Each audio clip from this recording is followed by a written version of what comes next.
I mean, don't you want to know which tampon is the most absorbent, Jesse? Well, I didn't before now, but now you're making me want to. Exactly. Take a moment to breathe, grab a beverage or two. We got professional guests with lots of stories for you. So take a seat right here and join us on Careers Over Beers.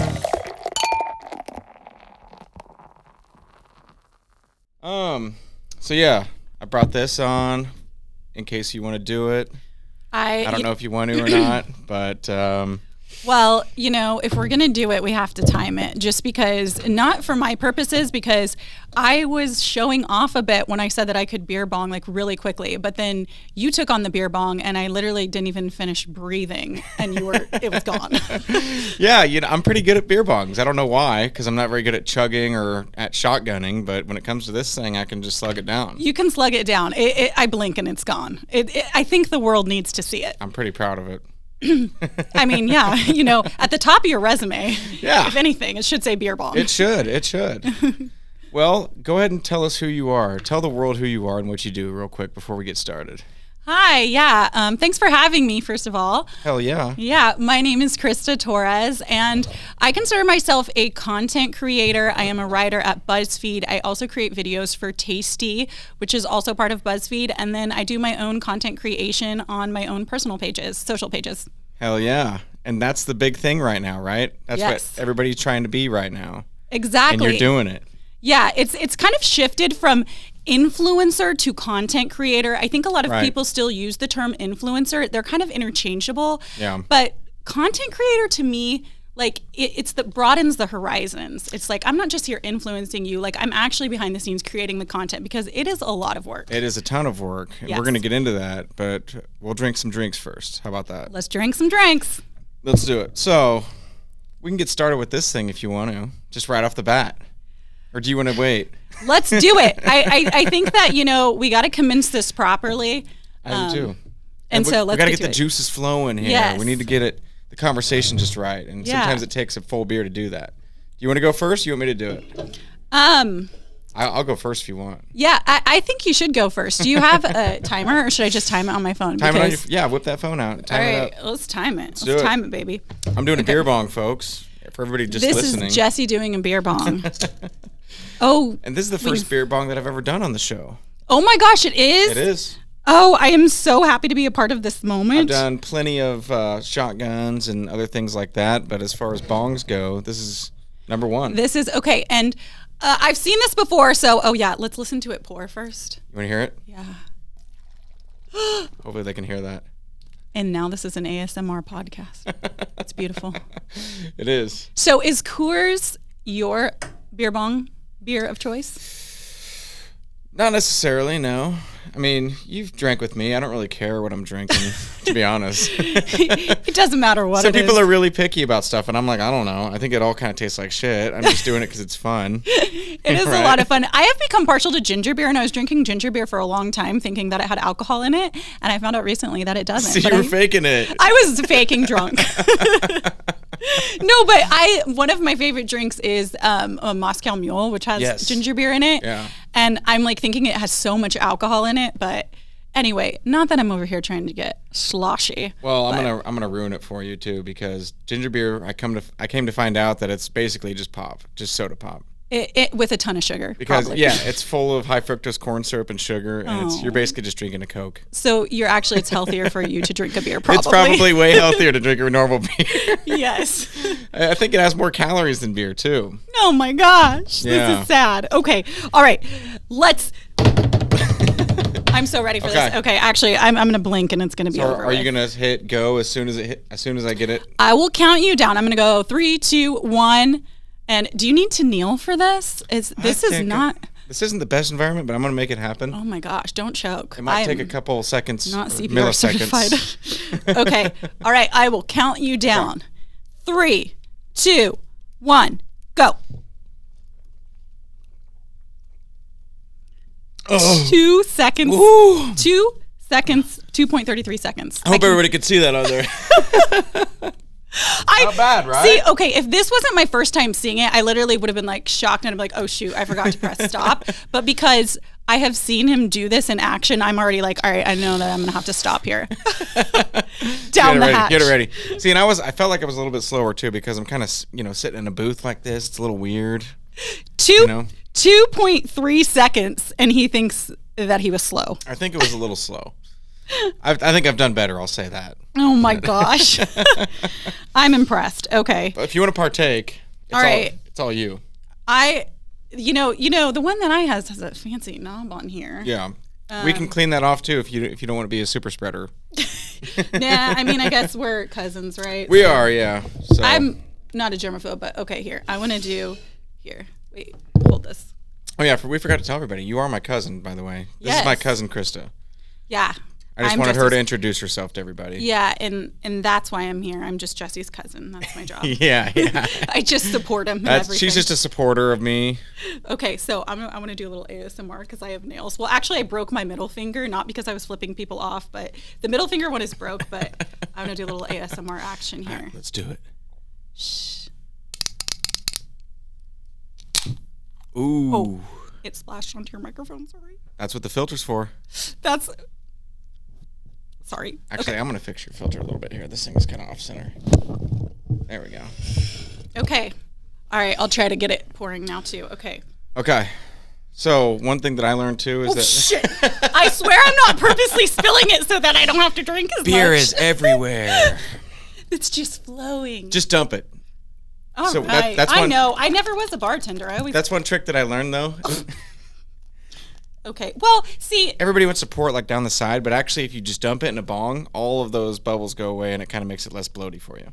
Wow. Okay. I sound like a true drunk. You sound like a true alcoholic. No, you don't. I do, but it's my job, so. Well, okay. Is this true? Have you heard that if you put your pinky in it, that the foam goes down faster? Yeah, especially if you rub your face sweat all over your hands first and then do it. That's the way they say to do it. Oh my God, I hate this. Okay. I'm going to time you. Well, there's a lot of foam in it. Okay. Yeah, let's give it a second. Okay. Okay, now, I don't want to, okay, yeah, let me get a little closer here. Okay, I'm gonna got my whole booth here. Okay, yeah, okay. That's the way I should have done it. Okay, so, I've never done it on my own before. I'm kind of scared. I feel like... Yeah. No, you're gonna have to stay there. You're definitely gonna... It's creeping up, I gotta go. Are you ready? Okay, ready, set, go. Hey, pretty damn good. What'd I get? 3.2. Only a second longer than you. Well, it's less than a second. What's your record, do you know? You know, I don't know, but I feel like for some reason that maybe I should start sitting down when I beer bong. Not that I beer bong. I thought it was kind of weird sitting down. Normally you're kneeling and your legs are like straight, you know, but sitting down in your belly, like, well, I guess you don't have a gut like me. I have a theory that when you're sitting, it's leaving more room because you're like... Because it's just spread out. Your stomach is like... Ugh. It's like a big beanbag. It's like a big beanbag. Spread out. Just start practicing it, laying down, sitting, squatting. Just casually doing beer bongs all around my house. Yeah, trying to beat the record. Yeah, that would make me look like a total alcoholic. Well, okay. We have some real drinks though. We're not just bonging beers all night. So no, you requested Tito's, so I brought this just because I wanted you to try it. Oh my gosh, I love trying new alcohol. Yes, I'm a Tito's girl, but this has a rooster on it, so that makes me really excited. If you notice, this bottle looks just like Tito's, right? Oh. Looks the same. Is it made in Texas? It is made in Texas, and these guys are competing against Tito's. And so this is called TLC, Tastes Like Chicken Vodka. Oh my God, okay. The guy at the liquor store sold me on this. He said, hey, these guys are making fun of Tito's. They're saying it's too expensive, so this is like maybe 3/4 of the price, maybe half. I don't know. It's quite a bit less money, and they claim it tastes just the same, and they're saying, hey, Tito's, we can make vodka just as good for way cheaper. I don't know if that's all true. Wow. Okay, so how much was that handle? This handle was $19.99. Wow. Tito's is probably what? Yeah, it's probably like $30, right? No, I think it's probably like $39.99. Is it really? Say. Yeah. A handle like that? Well, whoa. I'm in LA, so there's a markup. That's true. Yeah, you're in California. Yeah, so there's probably a markup. So maybe, I mean, yeah, it's probably $10 more in California than Wichita. If this tastes like chicken, I don't know. I don't know how I feel about chicken flavored vodka. It specifically says that this vodka tastes like vodka, does not taste like chicken. Oh, so okay. the reason they say it tastes like chicken is because people say this tastes like chicken or everything tastes like chicken, right? Yeah. And they're claiming vodka is vodka. Like every vodka tastes like vodka. Like it doesn't matter how good your vodka is, right? Yeah. So I don't know. I'll let you be the judge. Okay. Yeah. I'm super excited. Okay. So I want to, I don't know if you've been introduced to this. I like to think that I invented it, although I probably did not. If I had bomb pops, I would have brought them, but Ooh. I know it's not the 4th of July. However, the Smirnoff Zero Sugar Red, White, and Berry, because the regular sugar, this is not sponsored, guys. I'm just here spreading the good word. The regular sugar one is super sweet, but the Zero Sugar one is really good, and I'm obsessed with it. So what you do, should we make it together? So these have 4.5% alcohol, just so everybody's aware. And you're making a mixer with an alcoholic beverage. Okay. That's hardcore, yo. No. This, you know what? I didn't say that we had to do that. I'm just saying that I like these regular. If you want to amp it up a little bit, you could put half a shot of Tito's or our Rooster Beer TLC, Tender Loving Care. Yes. Into your drink if you just want to spice it up a little bit. I like it. I'm down with it. Yeah. We only have one of these. So, and also, how many cals? How many calories we got here?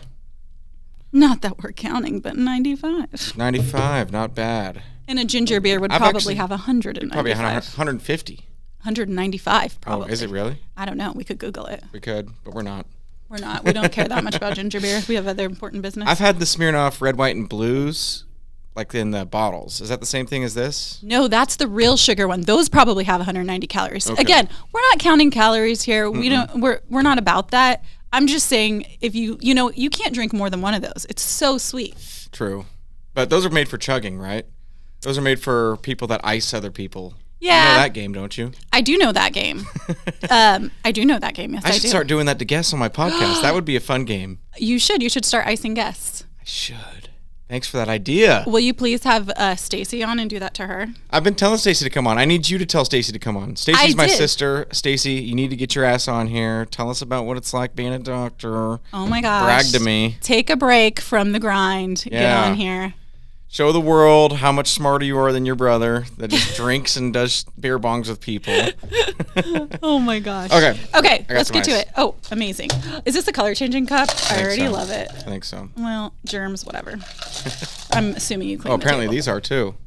Oh, look, it's red, white, and blue. It's like a sign from heaven. It is. It is. We should be drinking these. It is. And that looks weird. That looks so cool. That looks like I tossed some ice and blood. Oh, God. Doesn't it? Okay, so. Anyways. I'm so curious to see. Can we open these? Yeah. Okay. I mean, do you want to do it in front of the mic again? Oh, yeah. I love it. That was great. We're going to just turn this into an half ASMR podcast. Okay. So, oh my gosh, I forgot to tell you too. Look, it's blue. That's perfect. So it couldn't be more perfect. I couldn't have chosen better cups for this. Yeah, you really couldn't. So you put the mixer in first?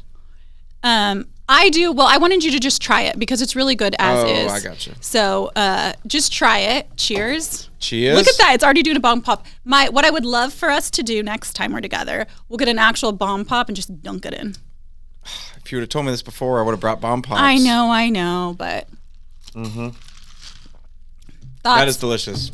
It's like Kool-Aid. Like really? Grandma made that for us. Grandma basically. would have, yeah. Yeah. And her Kool-Aid, she cheated though. She always put extra cups of sugar in that stuff. There was like 20 cups of sugar. I just think it was like a never-ending thing of sugar. I would always be like, why is no other Kool-Aid as good as Grandma's? Everywhere I go, I try their Kool-Aid. I'm like, it's trash. Nobody makes Grandma's Kool-Aid. It's garbage. She was sneaking sugar in that shit. She was sneaking sugar in everything. Oh, you're eating strawberries? Sugar. Let's dump sugar all over Let's them. put sugar. Yeah. Well, we love it. That's why. She lived to be 92 though. She did. She had a great life. So maybe we're the ones doing things wrong. Drinking zero sugar drinks. Oh, I know. How disappointing. All right, I'm going to spice mine up. Okay. How much do you go for? Or should I just do it how I would? Let's see. You do it how you would. Okay. This is your podcast. You make the rules. This is going to be embarrassing. Man, that's probably 2 That's shots. probably 8 shots. We only have 1 drink though, so I got to make it count. That's like, have you seen that girl on, I don't know what it's on, but she's like cooking a video and she's like, and then you put in a cup of vodka and it's like. Yeah, we know you're not mixing it up with the proper. Oh yeah, we don't have. See, if we had a bomb pop, we could mix it up with the bomb pop right now. But again, you don't have to put in a little bit of vodka. And you could also just, another one of my favorite drinks, I'm just going to do that much. I might add more if I want to later. There's always an option. We have a whole handle. We do. But one of my favorite drinks is, I will say, a Tito's water and lime, which is like, very cliche. And that's like a hangover-free drink, That's a free pass drink. Okay, when you have Stacey on the podcast, I'm just making a note of this to ask her. Somebody told me that if you drink clear liquor, it actually is healthier for you. So like it's better for you to drink like a gin or a vodka over a whiskey because your kidneys can filter it better. I mean, it sounds correct. Yeah, I think it does too. It sounds right to me, but I don't know. Alcohol is alcohol, but at the same time, maybe some of those sugars and stuff, because where the whiskey gets the color is from the barrel. Mm-hmm. And like the darker the alcohol is usually aged in some type of barrel or something, and I think there's a lot of sugars going on in there. Yeah. That makes it dark, so there might be something to that. Because whiskey does have like a sweetness to it. Yeah, it does. Really. So, I don't know. I know that when I drink like tequila or vodka with water all night long, I can do that on a work night, pound them all night, and I'm good the next day. And you're good the next day. Yeah. Oh my gosh. Yep. I don't know. So for me personally, it works. It could just be a placebo though. Yeah, it could be. I think it's the water too, mixing it with the water, because you don't really drink like whiskey and water. You're drinking like whiskey and Coke, and so the water I feel like helps clear it out. Okay, I gotta mix mine. Should I just use my finger? That's what I did. Alrighty. We can hide it from the camera. Yeah. Yeah. It's your own finger though. It is my own We already finger. shared a beer bong, so we're not really health conscious today. We're not. And we're gonna pretend all that alcohol in that cup is just killing every germ that's touching your finger. You're right. I like these coasters because they open. It looks like a beer. That's cool. They do. Yeah. So we're gonna get back to your job now. Yeah. Okay. Yeah. Let's get to it. You called yourself a content creator. Yes. And that's a new term, obviously, for everybody out there that hears it. But it does cover everything, like you said. And, I mean, I wouldn't even consider some of your videos influencing, though, right? Because I watch your Cooking with KRISTA videos all the time. That's not really an influencer, is it? Would you consider that an influencer? I think that different people have different ideas of what different things are, and influencer is kind of like a blanket term that, was created several years ago when there was people out there who were maybe trying to show you what type of fashion to wear or different things like that. And now that it has evolved, I think that content creator to me feels more accurate, and there's something about it that just feels more like, okay, no, I'm not just like influencing you. I'm behind the scenes, literally editing a full video, coming up with the concept. There's so much to it. There's a ton to it, and even like posting everything too, But hashtags, the caption, all of that stuff. Right. Maybe if there was a crew following you around and you were just being yourself, that would be an influencer maybe. Yeah. Because you're just like out there doing your thing and everybody else is doing all the behind the scenes work. But you yourself, you're making all these videos from scratch. Right. You're coming up with the idea behind them. You're doing it the same flow that you want, editing it exactly how you like it. So yeah, you're doing the whole thing. You're a creator. You're an artist. Oh my gosh. Right? Yes. I'm an artist who can't draw. I create. There's a lot of artists that can't draw. Oh, that is true. Every musician is an artist. Yes, I'm a very creative mind when it comes to anything wait, what side of the brain is that? I don't know. I think it's left. I want to say left-sided. Yeah, I don't know if it's been scientifically proven, but the side of the brain that handles math and logic, I don't know where that went. It's gone. I'm all creative. Yeah. Well, how did you get into all of this? Where did this journey begin when you realized you were creative at a young age probably, but obviously social media and all that wasn't around back then? Oh my gosh, yeah. Not to date you. Oh my gosh, my age. No, yeah, we were talking about we're not going to put in the high school reunion stuff. We'll get that out. Yeah, I think that I have always had this like inkling of loving creative things, plays. I was always gravitated toward that type of like expression of yourself, I would say. And I knew that I wanted to do something in that kind of field. I didn't know how that would manifest, basically. And so, I went to college and I had thought broadcast journalism. I liked being, in the mix on TV, reporting stuff like that. So I did graduate broadcast journalism and actually worked at, I interned at Cake News, which people will know here locally. And then I worked at KFDI for a bit and was doing news there. But something about it was very serious to me, and I'm not a very serious person. And so something about it didn't quite feel right. It looks cool on being on TV, but at the same time, it felt like a regular job to you, probably. Yeah, Just a 9-to-5 grind.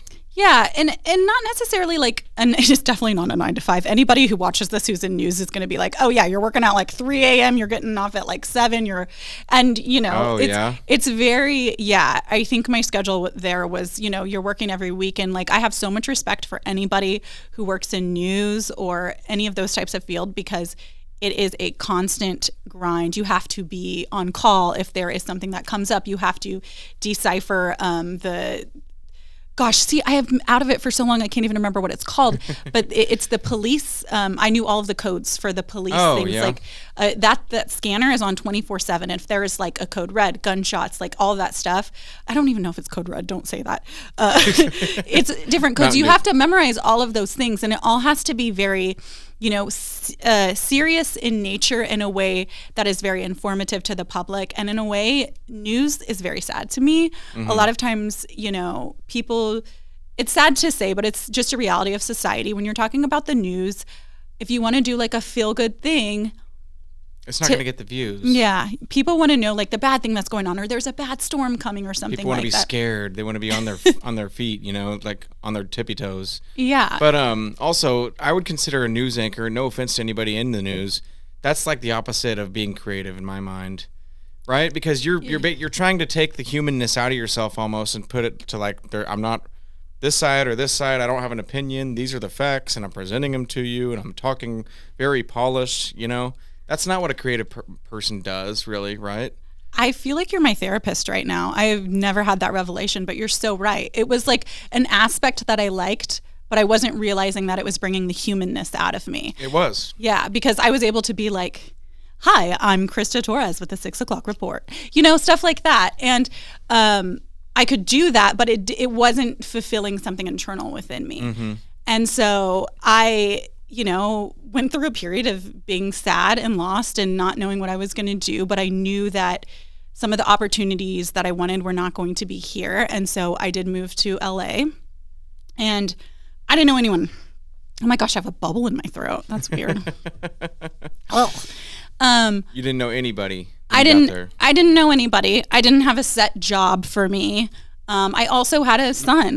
My son was when I wasn't even in kindergarten yet. So it was a very scary period in my life. And when we were out there, I was literally just trying to navigate, find my way. Was it going to be something in acting? Was it going to be, something else? I wasn't for sure.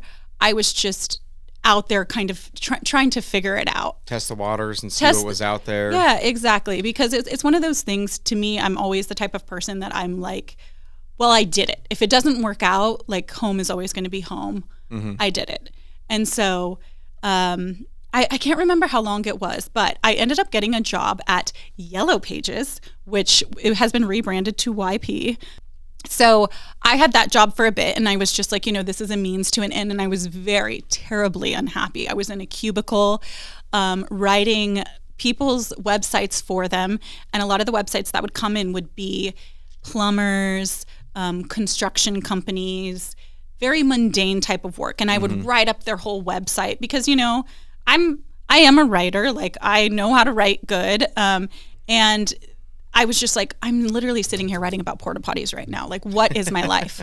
I'm, in the most beautiful state ever. And I was just so sad. And so I don't even know. One day I just got in the cubicle and I'm okay, you're going to spend the first half of your day doing your frickin' job, get that done. The second half of your day, you're just going to apply.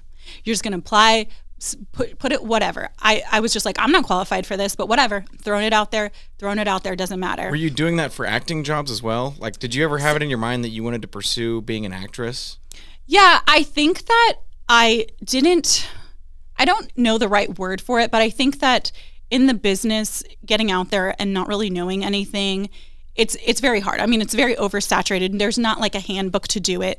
I had a manager who, I had like booked a commercial, and it ended up being like a thing where they had taken money. There's a lot of, what do you want to say? I'm trying to think of the right word. What is the right word for, see, I'm like a writer, I can't even think about this. The right word for people that aren't trustworthy. There is a lot of, not snakes?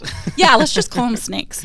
There's a lot of... Well, it's a very weird industry. You hear all this stuff about Hollywood and acting and like that entire world, and it's bizarre because it's all about who you know, kind of, and there's no real, like you said, there's no real pathway that's laid out for you to go, like, I want to pursue acting, and there's not one direct path towards it. It's like all these people in Hollywood trying, and they're faking who they are, and Yeah, and no one actually wants to help. Like, you think you found friends, but then they don't want you to succeed because then they're like, oh, I'm not going to give you an opportunity. It's very, very weird, you know?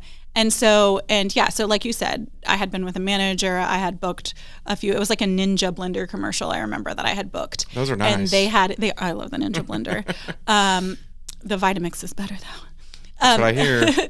But they had taken money and I couldn't recoup it. And I just felt so alone in that sense. And I never really found my groundings or bearings with somebody that I could trust. And that's very unfortunate. And it's sad, but that is a reality of living out there. There are so many agencies, managers, all of these different things that are only looking out for, their best interest and things like that. So I didn't really have like a clear-cut path to that. And I wish that, and there's still to this day, I don't think there is a clear-cut path. Someone moves out there and they're like, I'm going to do acting or something. It's hard, and I wouldn't even know where to tell you to begin to do that because it is so hard. And it's totally changed now, obviously. But I was like, okay, there's got to be something else for me. So I even remember when I first moved to LA, I lived in Pasadena, which is like in traffic, let's be real. It can be like up to an hour drive into like where Hollywood is with traffic. But we were in Pasadena at first, and I remember we had went to Hollywood one night, and I had seen like Netflix, and I had seen BuzzFeed and all of those things. And at the time, it's like so cool to you, and you just think like, oh, I could never work there. Like you just think that you're not worthy of that, I guess. So anyways, back to me rapidly like applying for jobs. I had seen this job for BuzzFeed as a parenting writer, and I'm like, all right, trying to crack my knuckles here on camera. I spent I go, you know what? It was asking for like a ton of like social media experience, a lot of experience that I quite frankly didn't have. Blogging, at the time, blogging was big. They wanted like mom bloggers and people who had been in that space. Okay, yeah. What year are you talking about right now? It would have been the end of 2015. 2015. Yeah. So that's on the cusp of like this whole TikTok shorts, because people weren't really making shorts back then, or TikToks or Reels, right? No, actually, Facebook was huge back then. That was when Facebook was huge. That was when it was at its peak, Yeah. and all the boomers were joining, and they're like, hey, I just found Bob from my 1960 class. Exactly, and Instagram was still solely photos. Instagram was not a part of Meta or Facebook, whatever you want to call it. Instagram was just its own thing with pictures. Yeah, it was just photos. Yeah. And so... Anyway, I sat there for like 2 days and I was like, you know what? I'm not going to get this, but I'm going to come up with the best freaking cover letter ever. And because my resume wasn't going to, I had broadcast journalism experience, which in a way, I guess that could overlap. But, I'm just a whatever person from Kansas, not very much confidence, but something in me was like, you have no connections, but you're just going to put everything you can into this cover letter because that's all you have. And so I sat there for 2 days, and I just remember I'm like tweaking it. I'm like, don't make it too long because, you want to catch them right away. And I don't even remember. I'd have to go back and see how I opened it. But I remember going back and forth because of the Regina George thing. And I don't know if I put this in there, which is so cringy if I did, but I may have been like, I'm not a regular mom. I'm a cool mom. I may have put that in my cover letter. I'm not for sure. But at the time, it would have probably been relevant if I did. But I was like, you can be voicey. You can, this is right up your alley. BuzzFeed is, it's all about that. And so I just... Well, they want you to be very animated. Yeah. They want you to be like take your personality and like amplify it up, don't they? Yeah, exactly. And so I did that, and I was like, okay, I got this. This is my cover letter, and that's the best that I can do. Oh, and I do remember at the time, I had done because I was doing some like random modeling. I had done some stock photos, which, like go to Getty Images and there's like stock photos. And I had seen somebody had sent me a BuzzFeed quiz where they used one of my stock photos in a BuzzFeed quiz. And I'm like, oh, well, there's my in as well. There you are. And so, I had talked about the parenting, but then I'm like, and you guys are already using me on your site. I'm in one of your quizzes. Duh. Duh. Do I need to send it to you? Yeah. And so I kind of like plugged that in a bit, and yeah, so I sent it, and I remember it was around like Thanksgiving, and I forgot about it, and I didn't even, it was around Thanksgiving, so I was like, you know what, I'm going to unplug myself from my email. I had a Yahoo email at the time, and I think I came back home, and I randomly just happened to check it, and and the email was from like 5 days before, because I just totally I was like, there's no way I'm getting it, So you just spaced it out and didn't check? Yeah, I put stuff into the ether and just let it be, and when I got that, I just remember I got that, and I'm like, oh my gosh. And I was just shaking. What? They want to talk to me? And so, yeah, it was. Was this for your current employer? For my current employer, yes. And the process back then, it was like a 5-month-long process to get hired there. Really? Yeah. I remember when I first went into the office, I was probably, oh my gosh, I don't even want to know what I was wearing, but probably like a very, I'm wearing a blazer right now to look professional, but I think I wore like slacks and heels and was trying to look all professional. And I walked in, and the first thing I see is some guy, which is like one of my coworker, or was an old coworker who I love, walk by, and I think half his ass cheek was hanging out of his shorts, and I'm just like, oh shit. Just a bunch of tech people just in gym clothes. Yes, I'm like, I really messed this up. Now I look like I really don't fit in. But I, had several interviews there, and it was a long process. And I even remember I had one phone interview in my mom's car, in my mom's Honda in Bradley Fair. Mm-hmm. talking to them about, getting hired on there. And so it was a long process. And yeah, I never in a million years thought that I would get hired, but I was just tried to stay as confident as I can and bring whatever I could. They had me for like a month writing. They have a community, and so they had me writing actual articles before I got hired on to see if it would fit, the vibe and all of that stuff. So just fake articles, basically? No, they were real ones. Well, so anybody can actually write for BuzzFeed.com, but to be like featured on the page, it goes into like a thing called like a community writer. So anybody can write stuff, and then if they see there's like a section on BuzzFeed called community. Okay. And then that's where, people can, if they see someone from the community is maybe doing really well for not being pushed onto the main site or the main like page, the homepage, then they can, kind of pick up on that. And so that's where I was writing content. Okay. Crazy. It's huge. Now, does anybody do that? Make videos for Tasty, or is that somebody that does most of them? No. So it's evolved, like I said now. So I got hired in 2016. Once I said, the process was happening in 2015, I ultimately got hired, I think, in March or April of 2016. So I've been there a very long time. And so I've seen the company and I've seen the internet change tremendously. Yeah. And I think that's been why, as a part of like me making content myself, that just kind of happenstance happened. I wasn't, seeking out to like specifically do it. I just did it, and then it kind of started hitting, and I'm like, well, okay, I'm gonna roll with it. And it's definitely blown up. You've definitely gained a giant following. Has your employer, do they care about that at all? Have you ever thought about that? Yeah, I think the one thing about my employers, they want you to do well, and they want you to. So I also partner with them on different things that they are creating with brands or something. And so that is one of the really great things about them, is they truly do want their employees, if you have like outside endeavors, to pursue those. See, that's different, and that's unique compared to the rest of the world. When you think of like a plumber that works for a plumbing company, normally they don't want him to do any side work on his own. Right. There is a conflict of interest if, like, let's say, you're doing it for a different company or something like that. But if I'm my own if you're just brand, doing it on your own channel. Well, think of it this way. If I'm my own brand, and let's say I have 1 million followers, which I don't have close to 1 million followers, but let's say I did, and I'm like, go read my shit on BuzzFeed, go read my shit on the place where go read my other shit where I work. Yeah, go read my article here. Mm-hmm. That's extra promo to link people to the site. Yeah. So it all goes hand in hand. And it's really, if you're in that social media space, how important it is to have those types of any exposure is great exposure. How important is it? Tell me.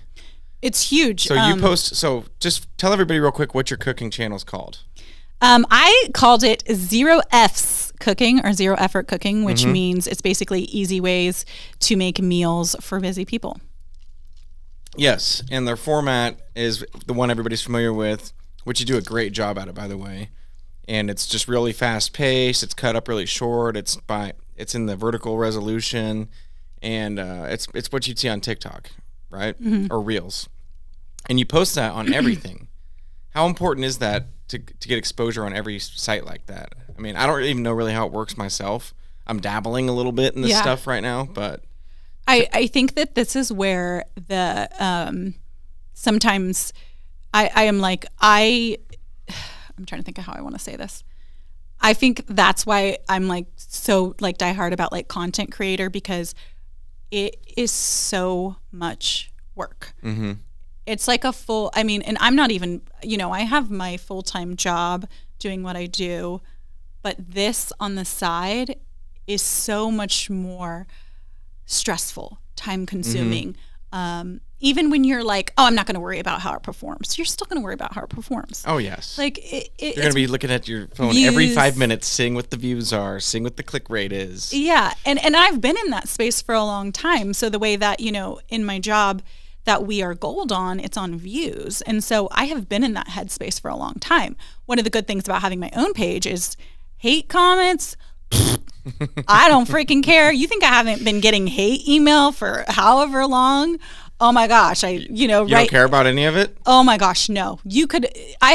People have said so many things to me that I'm numb to it. I really don't care. It does not faze me at all. You're the right person. If you attack my son, I'm going to care about that. But anything other than that, it really rolls off my shoulder. There's nothing that just in the means of being in the social media space for so long. Yeah. You just get this thick skin in a way that it really, it doesn't matter. I see it every day and I'm just okay. You just have to have that mentality, I think, to be do I care what this person thinks? B, it's some whatever. I even had this story of a friend of mine who actually, someone said something mean to her and was attacking her, and she got in a argument with the person on the other side. No. And then all of a sudden the person goes, I'm only 8 years old. And she's like, oh my God, what have I done? Just things like that. You don't even arguing with a child. Yeah. Yeah. And they don't even know what they're doing. So half the time it's a troll, Probably most of the time. And sometimes it's not even a human, It's God. It's just a bot. No.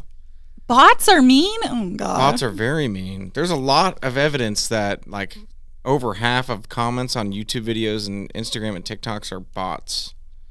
Oh, my gosh. We don't know the real number. Nobody can really decipher that data and find a real answer, but I think a lot of them are. So you might not even be arguing with a person. You might just be going against this thing. And also, if they're commenting on your video, they're a content consumer.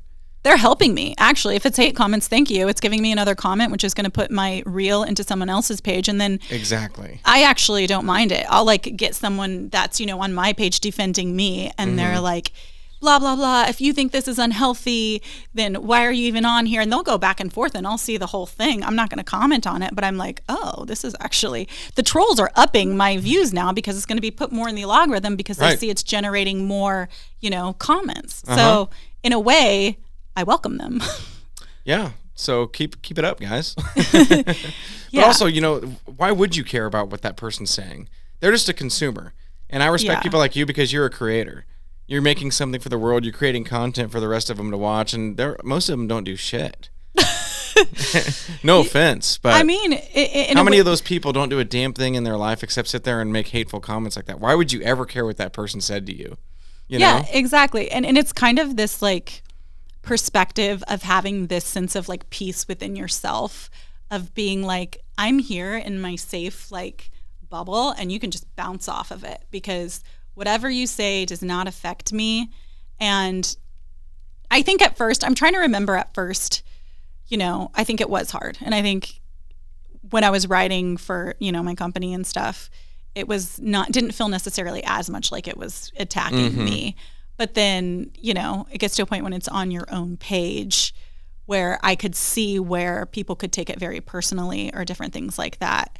But really, you have to just get in that headspace where you have to be like, who matters? I have this person and this person and this person and this person in my life. Does this person matter? No. Mm-hmm. Yeah, that's the attitude you have to have. Do you read every comment? It's hard.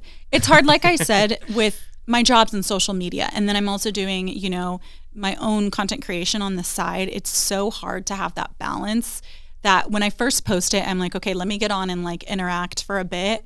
But there has to be some kind of disconnect. And I struggle with it. I mean, you can ask my son and my husband, and I'm like, okay, we need to just come to like, do I need to lock my phone in a box? Do I need to do these different types of things? Because I want to be present. Yes. And being somebody in the social media space, it is like, if you look to the trajectory of the future, like that is the future. Like you could go to Google right now and look up social media producer, social media manager. That job would not have existed, several years ago. Oh, hell no. No. Now it's what everybody wants. And it's basically what you need to be successful as a company. Like if you don't have a presence on Instagram, TikTok, or whatever other social media space you want to be present on, people are not going to discover you.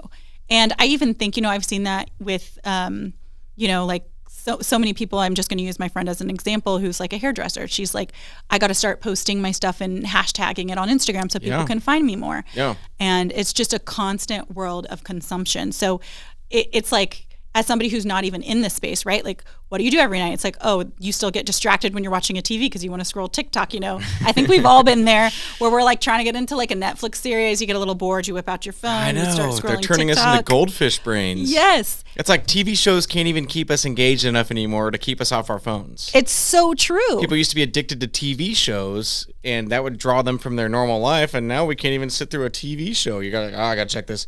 See, anything happen? Nope. No, okay. It is. Or if you get that ding, it's so if you get that ding, like what's the time from you get the ding on your phone to where you can't take it anymore to see what it is? And so imagine it's like every day my job is to be in social media. Then on the side, I'm doing social media. Then at night, it's so much, and it's so hard to and it's find the balance. Probably not very healthy either to be constantly worrying about that and thinking about that.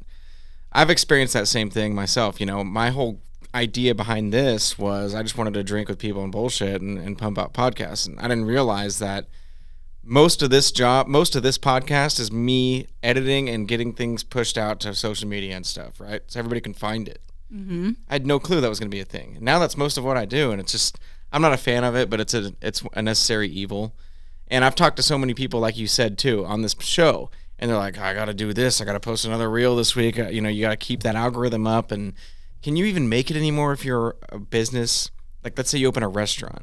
Can you survive if you don't have a Facebook page and you know what I'm saying? Oh, that's such a good point, because I feel like back, in a small town like Colwich where we are, I feel like it's word of mouth, right?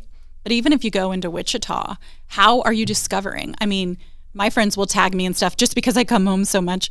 My friends will tag me in like a new restaurant. We got to go check it out. And it's just this like plate of food that looks freaking phenomenal. Yeah. And I would never know about it unless you put it out there. Mm-hmm. So I think you're right. I catch myself doing it all the time. Somebody's like, hey, have you heard of this new place? And I look it up and I'll go to their page and I'll see what they got. And if there's nothing there and I can't find it, I'm like, well, what is this place? Is this some kind of weird, sketchy thing? Do they exist anymore? Yeah, like, what is this? Is it cash only? I don't want to go if I show up with no cash. I can't pay with my card. It's not even showing up on Google. Like, do I even know if they're open? Yeah. That's such a different world than it was 50 years ago when you would just, oh, I heard there's this place out on North Broadway Street. I guess we're going to drive out there Saturday. Check it out. See? Check it out. Yeah. It's crazy. It's crazy.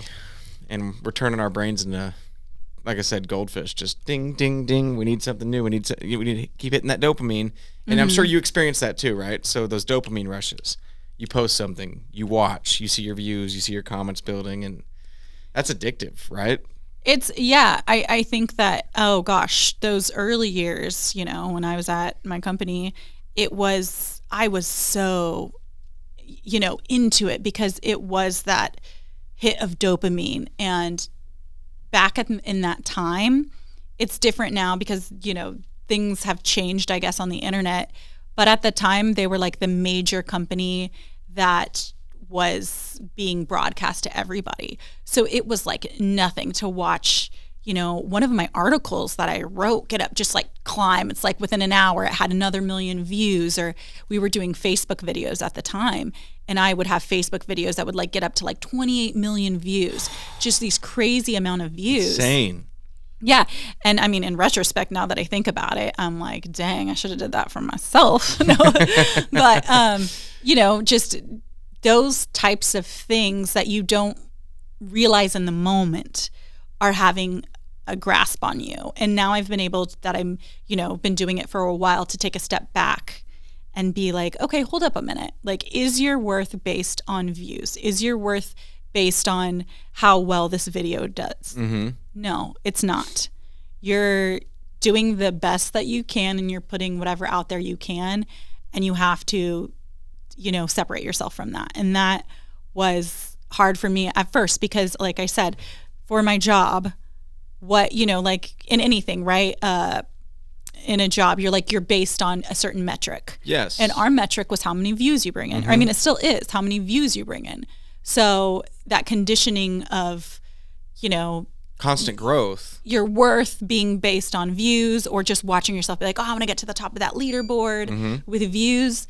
It can be very addicting. Yeah. And it's, I think one of my cameras just might have stopped. Sorry about that, folks. We had a technical difficulty on the camera. He's lying. He just wanted to get more beer. I did grab a couple more beers while I was at it, too. So there might be a short pause there. But anyways, we were talking about... What were we talking about? I don't know. It's our little pea brains not being able to remember anything because we want the dopamine hit. Yeah, we need that dopamine hit. We need that dopamine hit. Yeah, I was going to ask you about like the stress of coming up with new content all the time, thinking about your next video, trying to top your last video, and just tweaking little things with your personality, your camera angles, all that stuff. I'm sure you think about that constantly. What is that like? I think that's different for every person, for sure. For me, my brain is always just like I don't even want to, it's like a playground of all of these like creative ideas. And I'm like, okay, just try that. Don't overthink it. And I think that's how I am able to just put out whatever. And since I said like comments don't bug me, I'm like, all right, if it doesn't stick, it doesn't stick, whatever. Like life goes on. And that has been a big part for me, is just telling myself like, don't overthink it. Or I'm a night person. And so I find like a lot of my creativity comes to me like at night or while I'm laying in bed, and I'm like, ooh, I should try that. So my notes app in my phone, I'm one of those people that has like a bajillion tabs open, and people walk by and they're like, whoa, oh my God, I can't be around you right now. How does your brain work? Yes. But I have notes on my phone, and I'll go through and like an idea will pop into my head, and I'm like, I'm going to try that. Yeah. And then I'm going to try that. And that's what's exciting to me.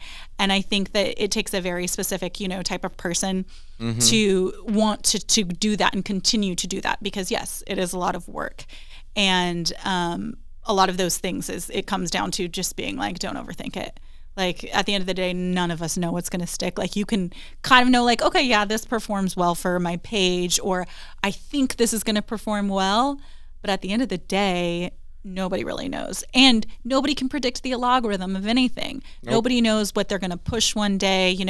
At first it was like super short videos, and now TikTok is pushing super long videos, and you don't know anything. And that's one thing that I've learned too, is like, Instagram's very different from TikTok. Like it's all of these. Facebook is everything is very different. So I could have something that would like blow up on Instagram. I post it on TikTok and it bombs. So do you edit things differently for different platforms, or do you keep it all the same and just drop it? I mean, I'm in experiment mode right now because I know very well what works for me on Instagram, and it doesn't always perform the same on TikTok. So it's this like game of trying to figure out what performs better. But a lot of times it comes down to, I just don't have time, and I have a family, and I have to weigh, like, if I sit here another hour trying to re-edit this, slice the pieces together differently so it maybe performs better on TikTok, you have to have that balance to just be like, no, shut it off and do it. Let it do its thing. Let it do its thing. If the people like it, if the algorithm likes it, it'll share it.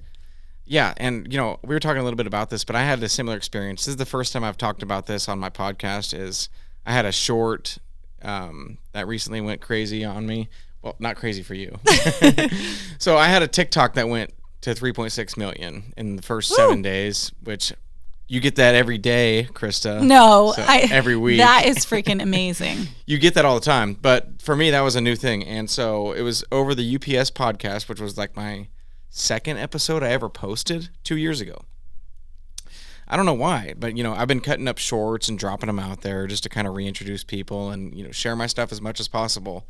And for some reason, that thing just latched on. The algorithm latched onto it, pushed it to everybody. It went to 3.6 million in the first week. And now all of a sudden, the guy that worked there, that was on this podcast, was getting hit up by everybody at work, saying that he was scared of losing his job, this and that. So I ended up deleting the video, and I deleted the YouTube video, and I deleted all the reels, and it's punishing my channel big time right now. The algorithm is, because I read about it, and it says that if you delete a viral video or a video with a lot of views, and I had so many comments too. Comments out the ass on TikTok. But my point is, like, why would that video go viral? It wasn't anything special. It was just a really shitty cut. I actually used AI to make the cut. Oh my gosh. Okay. So, I didn't even sit down and do it and make it look good. AI cut it for me, and it put the subtitles on and everything, which half the time aren't right anyways. And I'm like, what, if I can use this tool, I'm just going to push it out. Why not? It's going to make it for me. No idea, but it took off. And he was basically just talking about the union and how you need a union because if you get in a wreck at UPS, it's always your fault. And it was like 30 seconds. But that's what you were saying, though, is, you never know what makes a video viral. People try to create viral videos all the time. They're like, oh, this is it. And then it bombs, and you're like, well, what the, Exactly, yeah. And so, that's when it comes down to you can't overthink it. But at the same time, I'm so sorry that happened. That's so frustrating. I know, it sucks. I can't even imagine. I mean, I've had where, because a lot of the cool thing and great thing about being like a content creator is like working with brands and different things like that. And, like brands will pay you. And I mean, that is such like a positive side and a cool side to it, to feel like you are being able to help them promote their products and stuff like that, something that you really believe in and stuff. And I have had where, I've accidentally posted in the caption, auto-corrected like the name wrong. And they're like, you have to take this down. And it does really well. Then you're like, shit. And you have to take it down. And well, when you take it down and you repost it, I'm telling you, that algorithm knows, and it's not going to perform as well. And it's so hard to not beat yourself up about it. Yeah. And I am very bad about that, especially like if I am working with a brand or something. I will think it has to be so perfect, or this has to perform so well. But if you're putting all that pressure on yourself, it's almost like it's counterintuitive with the universe, because it's like, well, you still don't know. You have to go back to that baseline of being like, do you really know if it's going to do well? No, you can kind of have like a guesstimated idea. You know what's not going to do well, so you kind of steer away from that. But in the same sense, nobody knows what is or is not going to do well. So that comes down to, what are you making the video for then? Like, you personally, are you making a video, when you create a cooking video, are you making it because you think it's going to perform well, or are you making it because you like the idea? Or is it a mixture of both? I think it's a mixture of, I think anybody who wants to get into content creation or wants to do it should never do it for the sole source of being like, oh, this is going to be money, or I'm going to do this because I've heard people have made so much money off of it. The market is oversaturated with people trying to do that. And it's freaking hard. It is so hard. Yeah. And so if you're going into it thinking that it's going to be this like money thing, then it's not going to be for you. You have to go into it being like, I actually like doing this. And that's why I never even dreamed that I would like get to the point where I am. I started out writing, as a parenting writer. And then through my company, we just started doing those as part of our job. And I'm like, this is actually kind of fun. But you were in it at the perfect outlet. time too, Yeah. When you came to your company and you started doing the blogging and writing articles for them, that was like the perfect time all this stuff started taking off. If you're talking about like the late teens, like 17, 18, 19. I mean, I didn't have Reels or TikTok or anything like that 5 years ago. Right. Yeah, no, you're right. It is, life is all about timing, right? Nobody knows when or where you're going to be in the perfect time or something like that. But life is also evolving and changing. Like, I have been there since 2016, and now, we're in 2023 going into 2024. And I find myself being like, whew, wait. Okay, I can't just be like, okay, that performed back in the day, because it's a totally different time. Yeah. And that's one thing that I have come to learn, especially I think with social media, stuff is changing even more and more rapidly. Like, even a year ago, what performed good on TikTok is not performing well now. They didn't even have like videos longer than a minute. Reels started out as 15 seconds. Yes. Like, everything, like you said, it's our brains are constantly, and the world is moving at so much more of a rapid pace now. That it's like so hard that you can't keep up to it. So like, if you want to get in that space of content creation, I feel like you have to go into it being like, I'm doing this for inner me and for the fun of it, and I'll see where it goes. It can never be going into it like, I'm going to do this because I've heard so-and-so made $5,000 on blah, blah, blah, or something like that. Like, yes. Is there money to be made on it? There is a shit ton of money to be made on it. Yes, there is. I will not lie about that. There is a lot of money to be made on it. But at the same time, people will sit there and they will go and comment and be like, I hate influencers. I hate blah, blah, blah, because they're making so much money for doing nothing. And it's like, no, back it up. Yeah. I have been behind the scenes, and it's a lot of work. It's a ton of work. I can tell you firsthand from just doing this, and this isn't nearly the amount of content you're pumping out, Not nearly. Lately I've been slacking on putting out podcasts, but just this alone, when I post once a week, that is an ass ton of work, and it takes up a lot of my weekend and stuff, just trying, because I have a full-time job too, And I can't imagine, because you're doing this, how often do you post a video? I mean, like I said, I have tried. I mean, I was trying to do once a day, but, idealistically, once a day. I am in a point where, like I said, and I have a family too. And so it's a point where, as like a human, you have to just accept the fact that you can only do so much, because I'd be like, I'm going to get up at 6 a.m. and do all of this, and then I'm going to spend time with my family. But then when they go to bed, I'm going to stay up until 1 a.m. to finish this. And it's like, if your life is all about doing that, you're not actually living. Like, I'm living, but it's scheduled. Yeah.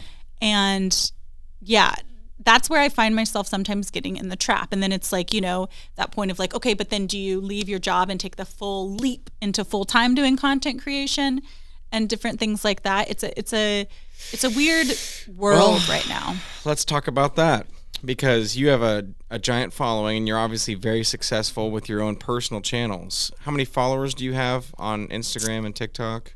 Combined, I have like over 400, and well, let's see, I'm bad at math. I can look it up, I guess, if you... I have like 312 on TikTok and like 140-ish, we'll say, on Instagram. So that's like, I don't even know the math. I don't know the math. I mean, people would kill for that, first of all. Well, but like I said, it's freaking hard work. Yes, it is. Did you notice when you got to a certain point in followers or uploads that everything kind of skyrocketed for you? Was it exponential after a certain point? TikTok. So I actually, and I credit this to my company too, I was never even on TikTok. I had been actually, because I will, I said I started as a parenting writer, but I can write about a lot of different things. So I'll write about like health things now. I'll write about, I'm very fortunate in that regard that I can write about a lot of different topics that I'm passionate about, and I love that. That's what I love so much. That's is having the freedom to write that. Like, if, I needed to talk about like a dog shelter or something like that, I have the freedom to write about that. And that, I will never be able to find that, That's almost like therapy at that point. It is. Like writing things down. They say writing things down, even in a personal journal or diary, is very healthy for the mind. And that's kind of what you're doing at that point. If you're writing about stuff that you actually really like and care about. Yeah. So in the time during the pandemic, TikTok that, oh my gosh, that's when everybody was just making TikToks because everybody was at home. So I was in this space of like what we would consider like trending news. And I would like find stuff on TikTok, and they would, TikTok is like fake medical advice a lot of times. So I'm like, this TikToker is saying this, or TikToker is saying this, let me talk to an actual doctor. And, because of my company, I would have resources to the best of the best, like the Mayo Clinic, like all of these very prestigious places, and I would be able to get to the bottom of it. And I'm like, oh my gosh, yes, I'm spreading good information. I feel like I have a purpose, like all of this stuff. And so as I started consuming TikTok more and more, I was just freaking bored at home, and I'm like, let me start making TikToks. And I remember like one day I was like, I'm going to test all the freaking tampons out and see which one has the best absorbency. And so I was like, well, we can't use water because, I'm like, we got to use tomato juice because blood's a little bit thicker. Oh, no. Not to get graphic. No. So I got like my wine glasses lined up, and I'm just like, all right, guys, we're going to see which tampon has the most absorbency. I lined them all up, like did stuff like that just because I was like, it's fun. I'm going to do it. And it just kind of like started taking off on there. And then I was just and like, it's interesting. People want to see that stuff, right? I mean, don't you want to know which tampon is the most absorbent, Jesse? Well, I didn't before now, but now you're making me want to. Exactly. So, and you know what? I don't even remember which one it is. I think it was Playtex, but don't quote me on that. I'm not for sure. I can't remember. Shout out to Playtex. Shout out to Playtex. How good do they absorb vodka? Yeah, right? Just asking for a friend. For a friend. But there's also, that sense of like I was doing it for fun, and then I just started kind of growing, and I'm like, oh crap, well shoot, okay, I'm just gonna keep running with this. Did you have a video that really set you off? I'm trying to think. I don't know if there was like a specific one. I think it was like I wouldn't want to say a slow steady growth because it did grow pretty quickly, but it was me more consistently. And I don't know, there's something about it. When I credit this to my mom, because when I was little and she babysat, she had a frickin' video camera in my face all the time. And I'd be like, look at me. And That so must be a Kraus thing. My dad had that on me all the time too, 24/7. And so I don't know, there's a comfort and something about it, about being like in front of the camera. And so I just, whenever I was like making a TikTok, it just kind of like lights me up in a way. And I'm just like, okay, guys, get ready. We're going to like. It brings something out of you. I mean, you're a performer. Yeah, I guess. And artistic people have that in them, where once the camera's on and you're rolling, you just kind of let it out. Yeah, it's and like a safe space. That's not something you can teach. Yeah, and it's weird because it's like a safe space for me, but I could talk to so many other people and they'd be like, oh my God, I would like clam up and die.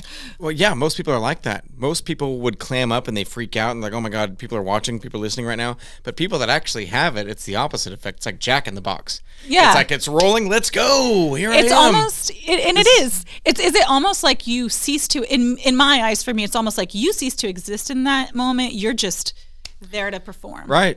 Yeah. And everything about like who you are. Well, I mean, like you're still who you are, but you're more of yourself, in my opinion, if you're True. artistic and you're acting like that on camera, because this is how you feel. You're excited, you're animated, you're doing something fun. Yeah, it brings it out of you when you know that when you're creating content. I've noticed it with myself a little bit. I mean, yeah, for sure. I'm more afraid of people in the room with me than if I'm in front of a camera where nobody's there. Exactly, but how many people are going to see it? And I don't care about that.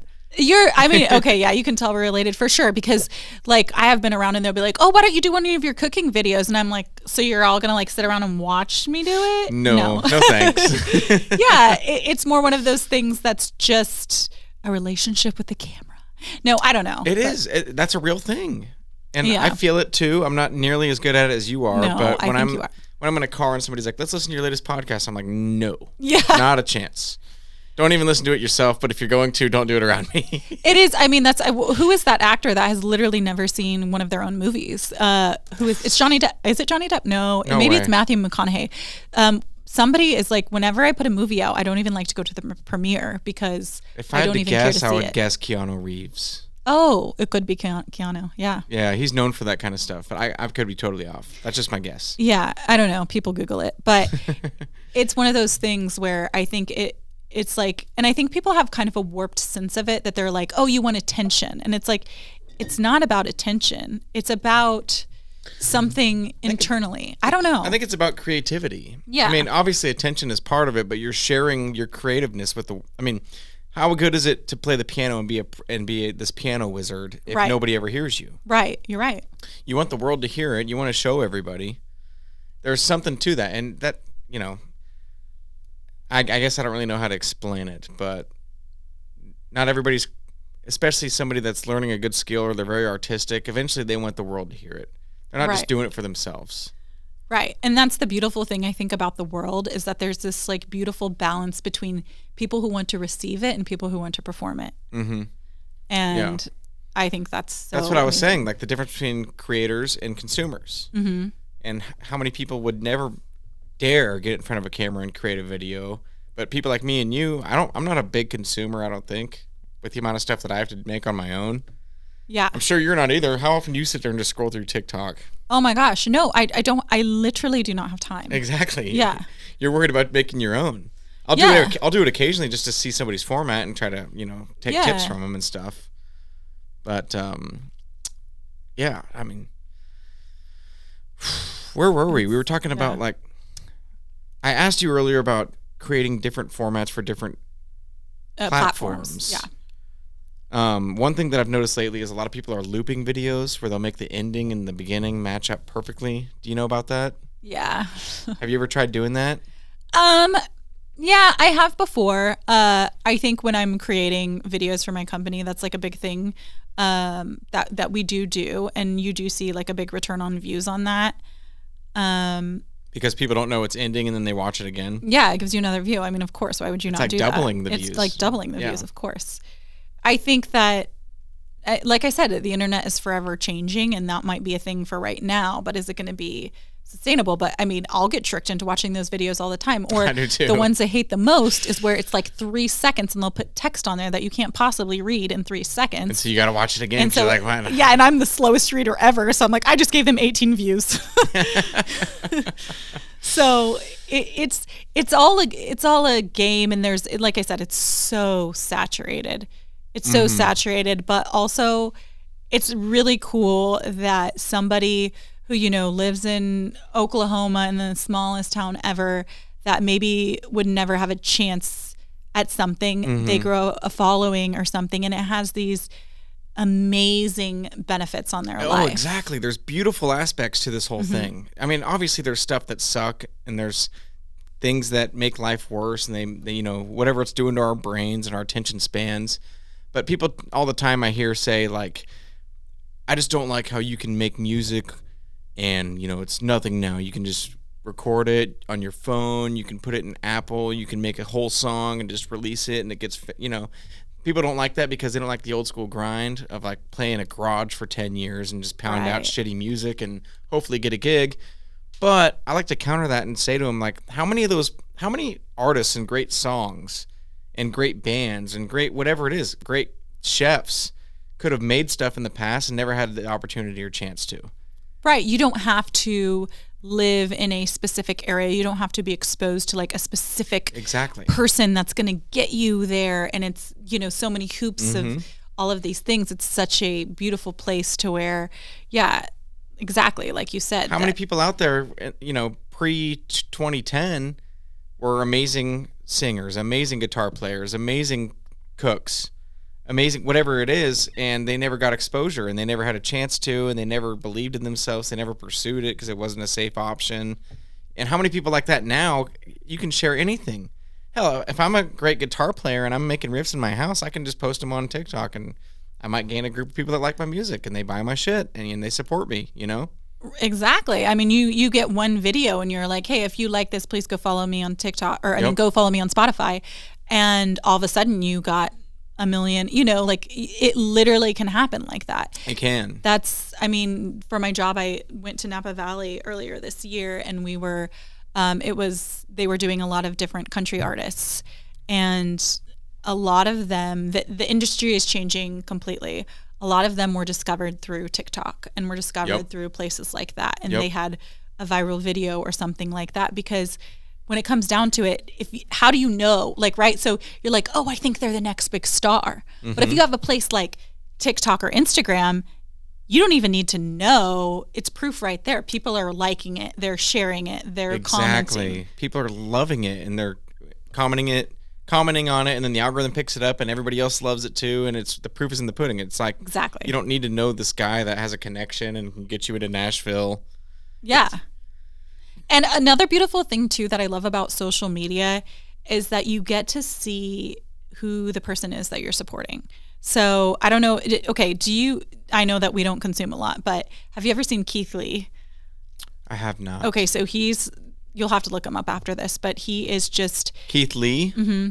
He started out as just, I think I don't even know if they were married, his wife or his girlfriend. He was just doing like TikToks being like, I'm going to go get her pregnancy cravings. This guy? And then, Wrestler? yes. No. He just do Keith Lee TikTok. Oh, no, wait, maybe he was a wrestler. Maybe I'm wrong. Let me see. Is he a black dude? Yeah. Is that his Instagram? Yeah, that's him. So if you watch his stuff, he started filming. He's like, I'm just going to start doing food reviews. And he would sit in his daughter's little fold-up chair that was literally like this big. And he's, like a full-grown dude. And just sit down on her little play table and do a food review. And every day he talks about God. And he does these food reviews about that's trying to just like he doesn't get paid for them. I mean, like now he's making freaking, I don't even want to know how much he's making. Well, a lot of money. It says right here 13 million on TikTok. Yeah. And he started that by just doing something that, he was passionate about. But I think I love the fact that it's like the internet will reward like the right people. Like and even in his comments, I'll be like, we made the right person famous. You know, it's not just like, oh, they knew this person or they were born into that or that. He was literally, and I even think to this day, he probably has so much money and he's still probably living well below his means. And he will go out there for no money and just promote these businesses or like, hey, I'm giving a food review, and people will go and the line will be out the door. Yeah. And he will sit there and talk about, he highlights a local place, family and all of that stuff. It's not about money to him. And so it's almost this like beautiful connection of being like, yeah, I want to support somebody like that. Yeah, for sure. Of course you do. Somebody that's giving that much positivity to the world, and they're helping small business owners. How many foodie people, I've had several people on my podcast that are local food bloggers in Wichita. You know how much they help out these small businesses? Yeah. When they highlight somebody in their post or they make a TikTok about it, it's crazy. Yeah. And I have the utmost respect for that. I think that's a wonderful thing. Yeah, exactly. So you said that he's making a shit ton of money. Let's talk about the money. You wanna? There's a lot of money to be had. There's a lot of money to be had, but you also said it's a tough grind. So how much does it take to make a living off of being a content creator? I think it depends on your niche. Niche? I think it's niche. It depends on your niche. Your niche. Yeah. Okay. So I know it's different per platform, but they all help each other. That's the weird thing. It's like you can make money being a YouTuber. Oh, you can make a lot of money on YouTube, but it's a slow, steady gain. That's what I've learned. You can make a lot of money on YouTube. It's a slow, steady game. I don't know as much on YouTube because I'm not on there, but just from, I always hear that you can't make a lot of money on TikTok, though. Is that true, too? Okay, so TikTok has something called like a creator fund and different things like that. And yeah, you're not going to get paid through that. The thing that I think that I'm assuming you know this, content creators are making money through brand deals. Yes. That's how they're making money. Yep. It's not from the companies themselves. It's not from TikTok themselves or YouTube themselves. You're not going to go on Reels and sit there and expect to make money. You're not going to go on TikTok and be like, okay, if I get 1 million views, I'm going to make, money. I mean, if you're in the creator fund, you're going to make money, but it's not going to be, it's not going to be a lot. So let's say I am in, first of all, how do you get in the creator fund? In the creator fund is actually pretty, I don't want to say pretty easy, but I think that all you have to do is within 30 days, you have to get a certain amount of views on your videos, and then you can be in it.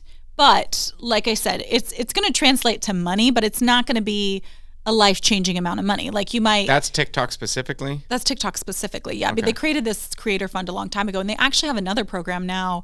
I'm not sure what it's called, but if you create a video that's longer than a minute, which might be good for you to look into, if you create a video longer than a minute and like someone told me this, so like don't quote me on it and don't put this in there for sure. But I know that if your video hits 1 million views on TikTok, if you're in this fund, you can get $1,000. Really? Mm-hmm. 1 million views in this fund. You get 1,000 for each 1 million views. You get $1,000. I hope that's true. Yeah. What does it count if you deleted it still? I know, right? Oh man, I want to cry. That's okay because if you did it once, this is the cool thing about it. If you did it once, you know it's going to happen again, right? Yes. So that's literally, I'm getting like big into the universe, I feel like, and I feel like whatever you project out there is going to come back to you. So you already know it's possible. Yeah. You already know it's possible. The universe is like, yes, this is possible. So that's all you needed. And maybe whatever that lesson was supposed to teach you along the way, it taught you, and it is what it is. And yeah, if you're always chasing like the money, then it's not going to happen, you know? Right. And so it is. I mean, that's a huge part of why people, you know, are making these, because like you could go a whole month and you're like, oh my God, I'm working so hard and making so many videos and I'm not. And even for me, because I have to invest a lot in buying the food, right? Like obviously it works in my favor because I'm going to feed my family anyways. But a lot of times it's like, oh, I'm testing a recipe and I'm like, I'm not going to post this because it's garbage. Really? You know? Does that happen often? I do test stuff. Yeah. I'm not going to be, I'm not going to be one of those people that put something out there and I'm like, whatever, I spent the money on it. It's a mediocre recipe. Like it's still, you have to view it in the sense of like, this is still like your business. Well, people want to know if it's mediocre too, right? I guess. But I don't but know if it's my own recipe and I'm like, make this, and then I'm like, it's actually not that good. Unless I go in with it being like, I'm trying this for the first time. There's a lot of trial and error or stuff that I'm like, I've made before that I know is good. It's not like I'm just making a recipe and like saying it's good, you know? Yeah. There's a lot of, so you're expensing a lot of food products and stuff like that. So in your case, you're trying recipes, you're creating recipes. Mm-hmm. You're all about cooking and mimicking stuff or mimicking because of the Taco Bell one, which I loved, by the way. That one was awesome. When you're like, I'm going to make this red sauce from Taco Bell. I was like, fuck yeah, I love that stuff. I could drink it. It's delicious. It's a travesty because in LA they charge for it and I literally want to cry. I get 3 every time and it's 30 cents. And you know what? It's worth it. It's worth it. But it should be free.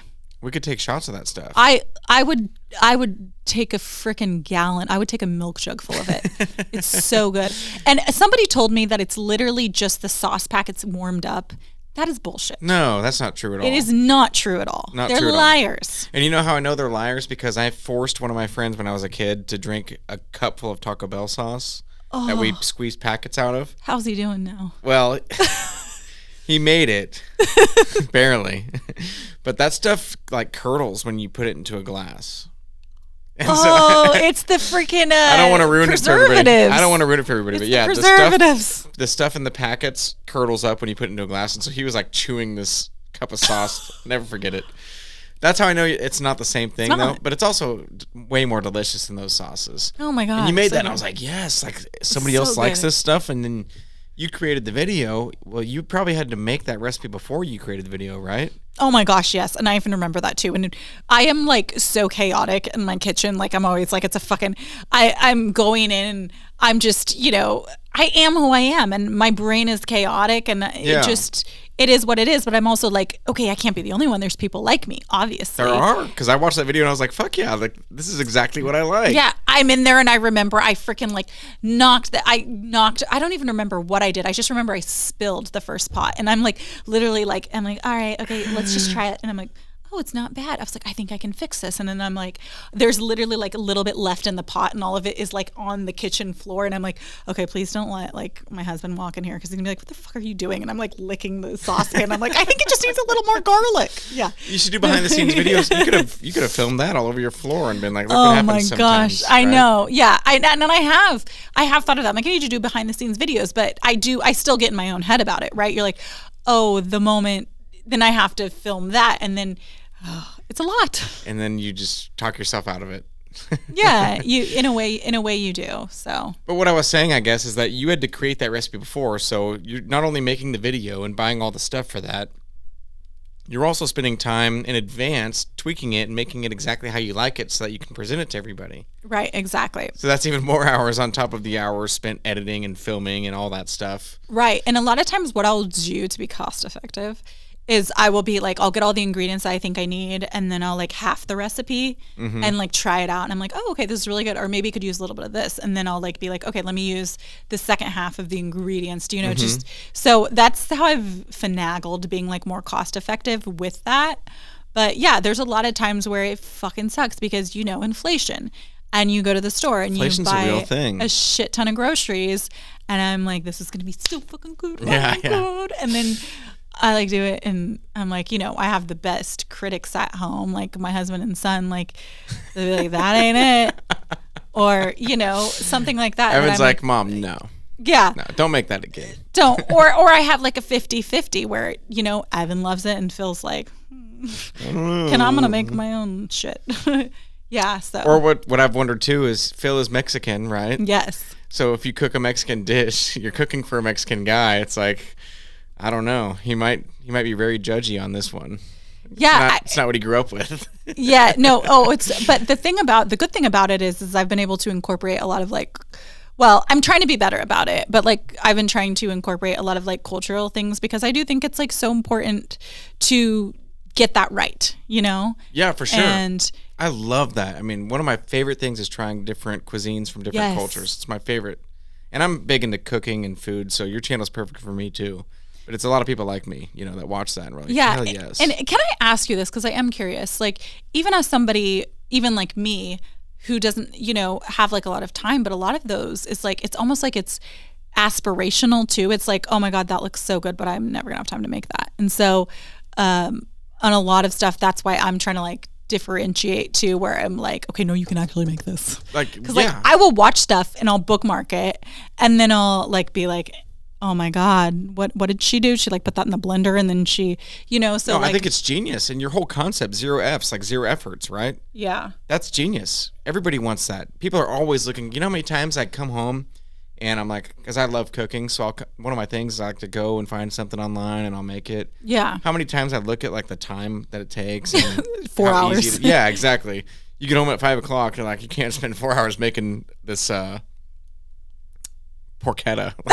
I don't know why I was thinking of that. Yeah. So the way you highlight that and show people like, no, it's very simple. And a lot of times the best dishes are very simple. They are. And I mean, we learned that from grandma. Like, I'm Seriously. like, her fried chicken. I'm like, no, wait, what is it? And she's like, this is what it is. And it's literally like flour and salt and pepper. And I'm like, no. It's literally flour, salt, and lard. Lard, yes. And you have to fry it in lard because the flavor is different. The flavor is different. But that's all it is. And it's like the best shit ever. And it is. It's simplifying we don't need down. Colonel Sanders' we don't need the Colonel. Actually, Colonel Sanders, we need you. Sponsor us. We don't need the Colonel 17 blends of spices or whatever that bullshit is. Yeah. So. My dad is such a saltophobe too. Shout out to Pat Krause, my dad. Oh my gosh. Okay, can I say something? Yes. Pat has been on this podcast because I did watch that podcast. He has. Shout out to the tomato beers. But I keep looking at you and I keep thinking, I'm like, I'll like do a double take and it's Uncle Pat. I'm like talking to Uncle Pat. Yeah. People tell me that all the time and he'd probably be sickened by that because I don't look that fat, do I? It's something about this part of your face. Yeah, not the chins. Not all of this. But like, Pat, you have 5 chins. Shut up. I'm just kidding. He's a saltophobe. First of all, he's a fatophobe. He hates fat people. He does not hate fat people. No, he doesn't hate them, but he gives me shit all the time. Like, you're salt way over salting that. You want high blood pressure or whatever. Okay, you know what, Uncle Pat? I just learned. I'm gonna send you an article that I started putting salt in my water because it actually hydrates you better. Thank you. You hear that, Dad? Anyways, I was learning how to make fried chicken from Grandma Gladys. We're gonna talk about her video in a second too. But my sweet Grandma Gladys, who's 92 years old when she died, she taught me how to make her fried chicken, which you deep fry in pig fat. And she said, salt it. So when I was learning, she just flours it and then she fries it in the hot lard. And then she says to salt it. So I salt the whole thing. And she goes, you salt it like your dad. She goes, salt it like your dad and then salt it like that again. And then you got it. So double the normal amount you would think you need. And that was basically it, and then it was just the most juiciest, delicious chicken ever. Oh my gosh, yeah.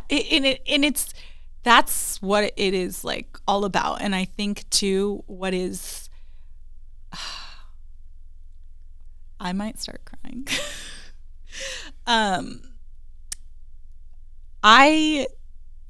When I was doing a lot of the videos back then, I would like show up to grandma's and I'd be like, all right, I'm presenting you with this, help me make it or we're going to freaking make it. And she'd be like, God, KRISTA.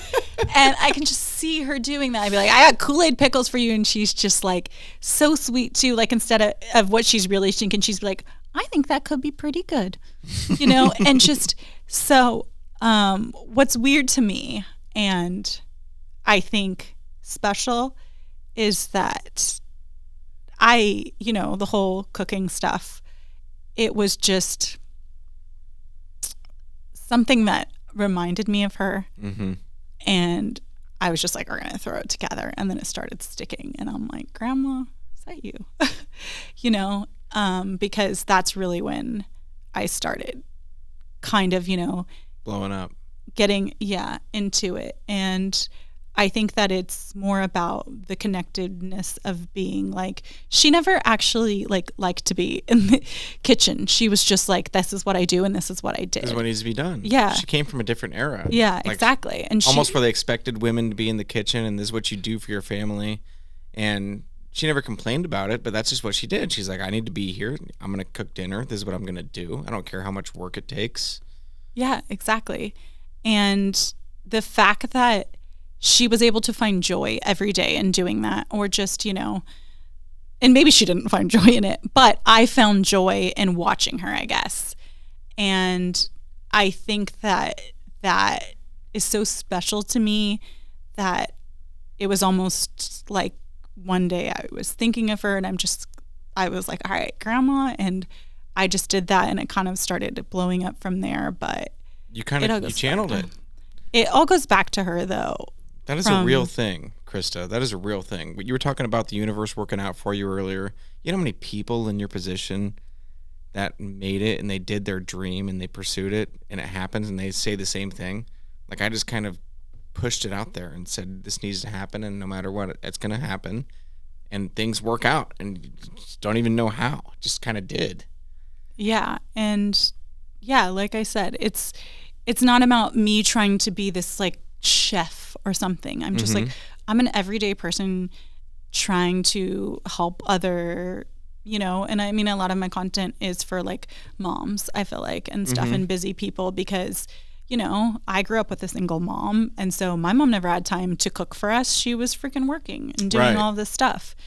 And so to have that kind of outlet of being like, you know what, I can follow this and I can make it and it's not going to take a lot of time and I can actually feel like, I'm putting something on the table is like very meaningful to me. And just, I guess the humor of it is where, something, like I said, I spilled that whole Taco Bell sauce thing. I'm just like, every time I'm just like thinking of like Grandma, it's like, well, you know what? That's life and that's what happens because like how many times have we tried to follow a very intricate recipe and we're getting I put a third cup in, I put a fourth cup in, I still don't know why it came out wrong. Yep. Like, why do these cookies taste weird? I literally followed the recipe exactly. Yep. And sometimes it's just being like, it's not that serious. Like it is, and you know what? It's still gonna taste fine, and maybe it doesn't half the time if you follow it exactly. But part of mine is just like, put a little bit of this much in, a little bit of this much in, and don't overthink it, and it's still gonna come out good because you're like trusting that intuition. And yes, obviously there's some stuff that you should measure, and I do measure stuff. But I'm just saying it comes to that, and I think that that's what keeps me like kind of wanting to make it is just that being like, okay, it's not about anything else other than the fact of like, this is bringing you like a center or something, that you didn't have growing up. And that's why it's so popular. That's why it resonates with people because you know how many people are out there like that too? Most of us that are content consumers are just average people. And yeah, you can watch famous chefs. You can watch Gordon Ramsay yell at somebody about the way they seared their duck breasts. But is that relatable? I mean, how many people do that? And how many people have the culinary training? How many people have a gas range that big with a nice carbon steel pan? You know, and when you're doing it, it's like, this is relatable. I can watch this. I can follow this. And if KRISTA can do it, then maybe we can too, you know? They're like, yeah, if she actually, they're watching me and they're like, my life's more put together than hers. If she can do it, I can do it. Yeah, and that's it's a different world than it used to be. It used to be you had to have a famous chef on TV showing you how to cook, and now it's people want to see KRISTA do it. Well, it's more, I think, it's not people want to see me do it, but I think it's more of that realness of being like, I think back, you know, in the day of like early content creation and influencers, whatever you want to call it, it was this like aspirational thing that I'm never going to be them. I'm never going to be them. And it's like, but why would you want to be, or why, you know, it's more of just like accepting like, this is who I am and who I am right now. And this is what's, you know, like resonating with me. It's not about this like glam and ooh and ah and that. Right. And that's why I never really connected with Instagram, because I was like, I think we also just growing up, you know, where we grew up, I'm like, wait, I don't want to just post a picture of me. Get in the picture with me. Like, what is this? Like, what? I'm posting a picture of just me? Yeah. It feels foreign to me. Yeah, it's bizarre. Yeah. The people have spoken, though. The internet proves that what the people like is not the polished, weird stuff. Like that whole world we were talking about earlier with the movies and Hollywood and acting. That's been its own thing, and that's getting pushed on the back burner now. Your stuff is what's being popular, and people like that. You know why? Because they know you're a real person. And they like seeing that you're a real person. They like to hear Oliver Anthony sing his new song out in the country with a shitty-ass microphone, you know? They want to hear a podcast where we talk about this rather than you being on Jay Leno with, like, these polished questions and it's all cut up real nice. Right, that my agent was like, don't ask her this. Exactly. The consumers don't want that. They want to see the realness. They want to see people in their house cooking. Yeah. Honestly, I mean, you recognize that too. Like, they want to see people not dressed nice. They want to see people with their mics clipped to their nothing hidden, you know? Yeah. They like to see behind the scenes stuff. They want to see all your equipment laid out. Yeah, I think for so long we lived in this world of perfection and being like, you know, I mean, back when I grew up, and I know you're younger than me, but you grew up in that era too, of where it was like, you're never good enough. Like, you're always trying to, like, whether it be your body image, whether it be anything about you, really, your personality, your hair, everything was all superficial. And it was all about what's on the magazine, what's being perceived in the interview. And, you know, you'll never be that guy on TV. Yeah, exactly. And now it's more about, like, obviously, like, I'm always going to appreciate, like, the art of acting and all of that. And that's a totally separate entity than what we're talking about. But even back then with, like, influencers and stuff, too, it was like everyone was photoshopping their cellulite and, like, all of this stuff. And it's so unrealistic. It's so not real. It fucks with you. It fucks with your head. I mean, does. Like, going back to everything that, you know, I thought was important when I was in high school, it's just mind-boggling to me. And now I'm like, oh my gosh, thank God. I mean, yeah, kids now have their own shit of issues with it. The dopamine that come with it too, yeah. The dopamine hits and all of that, but at least they're seeing real people and they're being like, oh, you know what? Even though it is probably reading our minds, you know, the TikTok algorithm is feeding you what you want to see. Oh, for sure. It's like, yeah. It's like you have a chip in your head almost. I know, it is. And it's scary in a way, and, like, we'll never ever be able to, like, you know, live in this harmonious world. But I think that society is changing in a way to where it meets you where you're at versus you being like, I will never be here. For sure, yeah. Yeah. And another good thing that comes out of it, too, is that people's bullshit meter is a lot better. They know when something's fake now. You know how many kids, you give somebody a phone, they'll be like, that's fake, that's fake, that's fake. Like, she's not real. Like, that's not real. They can tell. Yeah. And they crave the stuff that is. That's the other thing. Yeah, get you a blue moon. I know. I haven't had one of these in forever. Why? What? Oh my gosh. See, this is the stuff that happens to me all the time. This is my brand new Pizza Hut table from 1984. Oh my gosh. Well, where's our Gambino's pizza? Shout out to Gambino's. It's so good. Shout out to Gambino's. Have you had anyone from Gambino's on here? No, but I need to. You need to. Well, actually, I did have Danielle on. But she only talked about her painting and stuff like that. Oh, yeah. Danielle Studios. Well, I think Liz Seiler owns it now. Liz Seiler owns Gambino's. Oh, so they bought it from her parents? Her parents, yeah. Yeah. I should. That'd be a good one. Yeah. Running a pizza joint like that. Yeah. There's something about that too, you know, like we're talking about authenticity and seeing stuff that's real. It's almost like when you walk into a restaurant and, you know, it doesn't look very nice and they don't have a really nice menu laid out. They don't have a QR code on the table, but something about it's like, I'm here because I know the food's good. Yeah. And you know it's real. You can spice a place up as much as you want and put fancy pictures on the walls and have the nicest people and over the top, you know, seats and booths. But at the end of the day, you're there for a good meal. And you're there to support the people who are going through the grind. Exactly. Yeah. The ones that are back there slinging away for you to have something really nice. Exactly. The ones who have families at home that are, you know, all of that stuff. Mm-hmm. It's like so much more. It makes you feel better about consuming your food. And I mean, like content too, now that we're in like the content headspace, but it makes you feel better about like, you know, supporting and that type of stuff. Yeah, for sure. You know what's funny? I wanted to say this while we were talking about grandma. When you first made that video, which went viral, by the way, for everybody listening, this video is of my 89-year-old grandma that KRISTA made, a day in her life, and it's in my link and it's in my description, so go watch it.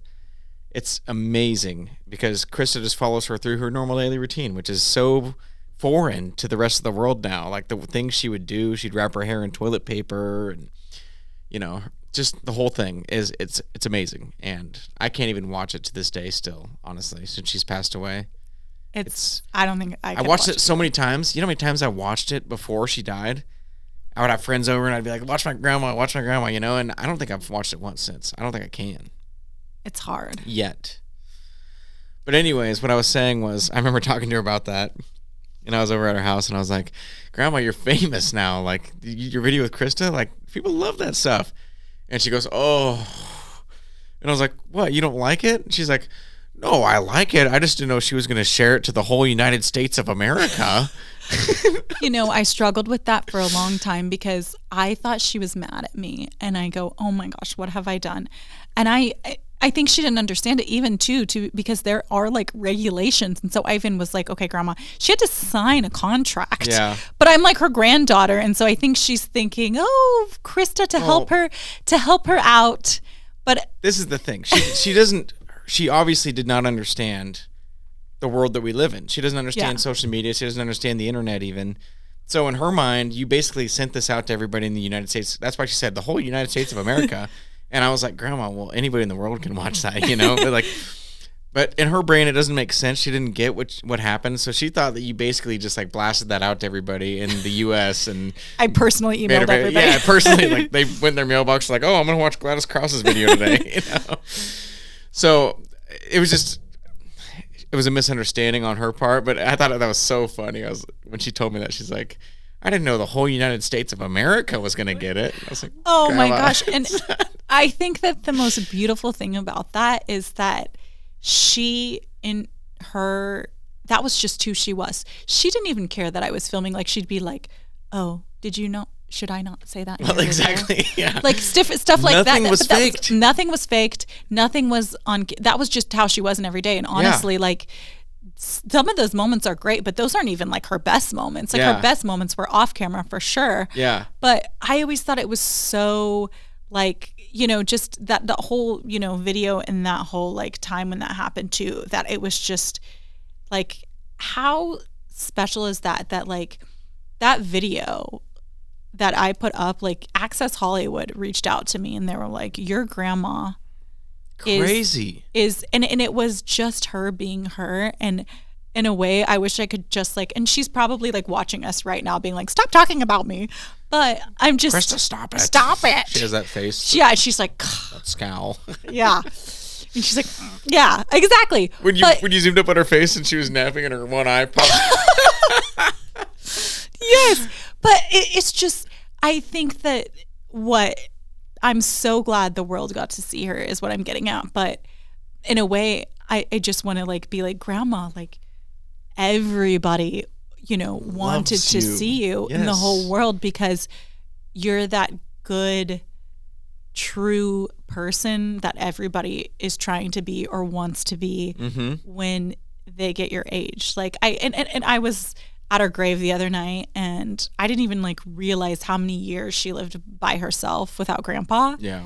And I was like, oh my gosh, that's so long. And to, you know, you see a lot of, and I'm stereotyping now, which I shouldn't be, but you do see a lot of like, you know, when the spouse passes away, the other person kind of loses hope because they're just like, okay, what's left for me? Definitely. Or, you know, I'm ready to go, and different things like that. And the fact that she kept going, and she was just like, made the most of her everyday life, and she would have it all like planned out too. She's like, she would know what she was gonna wear, and she would, you know, wake up, and then speaking of Pat Krause and his tomato juice, she would drink tomato juice every morning, and I'm like, oh God, like you're drinking tomato juice, now you're gonna have like cereal. Oh, That's good. it's good. Yeah, exactly. So I was like, wow, KRISTA, it's good. yeah. Or you go, vitamin D milk, like I don't like the vitamins in it. And she God. goes, oh. Oh my gosh, you sound just like her. Oh my gosh. Oh yeah, I spent a lot of time with her. I loved her so much. Yeah. And just her attitude too, when you're like, we're going to the cemetery today, and Grandma goes, today we're visiting the dead. And she'd be like, yeah, and just even watching Luke. Or I mean, oh my gosh, I'm so sorry. I'm drunk. No, I'm not drunk. I'm not even drunk. I'm not even tipsy. You're not. I meant Ben. You might be I don't know buzzed. why I was. No, I'm not. I mean, I am buzzed, but I don't know. I think Luke's here too. That's why I was thinking. He probably of Luke. is. I She hope he talked is. about Luke a lot too, though. That's Yeah. probably why it popped in my head. Little Lukey. Yeah, little Lukey. But watching She loved Ben too. She loved him more than me, I think. Because I think She had his I picture. think that she loved Ben more than anybody. she had his picture right when you walk in. I'm like, what have you been up there for? Like, Oh, wow, his last grandkid. I would call Grandma? her, and I would be like, I'm coming into town, and she'd be like, okay, do you want me to call Ben? We can go listen to him play. Actually, I think I have. Let me see if I still have her voicemail. Let's see if I still have one of her voicemails. That would be amazing if you did. I think I do. I had to switch my phone over. But also, like you were saying, you know, just the fact that somebody outside of our family, you know, with that video that went viral, the fact that other people got to experience Grandma Gladys outside of our family is amazing. It's an amazing thing. This is November 4th, 2020. Let's hear it. Let me put it on speaker. Oh, I have it on silent because I didn't want my phone to blow up during the podcast. Okay, we'll start it over. Okay. This is November 4th, 2020. KRISTA, this is Grandma. I just got home. It's almost 5 o'clock. I was playing cards this afternoon, and I got your message. So call me back when you can. Okay? Bye. Oh, She almost called herself Gladys, too. Did you hear her? She was this like, is Grandma Gladys. this is Gladys. Oh, Grandma? Oh, that hurts my heart. Yeah. It was so, I mean, some of her stuff is just, I wonder if this is one that there's one that I was trying to find where she's like, she didn't think that I had caller ID, or like she didn't know that I knew it was her, you know? Mm-hmm. She had to like specify that it was her. But yeah, it's just like, I love voicemails. Like, KRISTA, give me a call. This is Grandma, 79674. Thank you. Bye. Oh, my God. thank you, bye. Oh. Why do you got to play that? She was the best. Mm-hmm. How often do you hear that anymore? 796. So old school. I love it. What a beautiful lady she was. Whoever has that phone number now, you better cherish it. Does your mom not have it anymore? Well, I don't think she has a landline. I think that landline's been gone since she. Well, no, my dad actually got her a landline for a while there. It was like, but it wasn't a real landline. It was like a Verizon block that. Oh. So it might still be there. Oh, would that I don't number know. might still be owned? Maybe well, we should edit that number out, honestly. Oh, yeah, do not put that number in there. Oh my gosh. No, do not. You can do 7 bleep bleep bleep bleep bleep. Yeah. Well, KRISTA, thank you so much for putting Grandma on the stage and letting everybody see her like that, because it's forever written down in history now. she lives on forever. And She lives how on many forever. people saw that and how many people loved her and got to experience her personality. That's such a beautiful thing. Yeah. Even though she didn't really understand what was going on with it, it's like, I know. We get on Access Hollywood and they're like, ask her, and she's like, I didn't consent to this. And I'm like, Grandma, stop. Grandma, don't say that. No. Don't say that, Grandma. But yeah. They wanted her to come out. They were like, is there any way she, but of course, like she ain't going to fly out to Hollywood or anything like that. That's not who she was. She's like, I don't care about that. No. Why would I do that? Why would I want to meet Mario Lopez? Who is that? I have a gin rummy game Thursday. Yeah. She would have me set up our card table like 3 days in advance. It'd be like a Monday. She'd be like, we're playing cards Thursday, so if you want to move my whole living room around and set up... Well, it's not till 3 days, Grandma. Yeah, I just want to get ready. Okay. But you did mow her lawn, right? I did, yeah. I mowed it for a long time. Yeah. Long time. She would always try to pay me, too. I'm like, you're not going to pay me. You literally cook for me. She would make me a burger every time. You know what's really funny? She would always make me like a double cheeseburger. And I'd be like, no, just a single. And she'd be like, I had 2 patties. I made both. And then I would be like 15.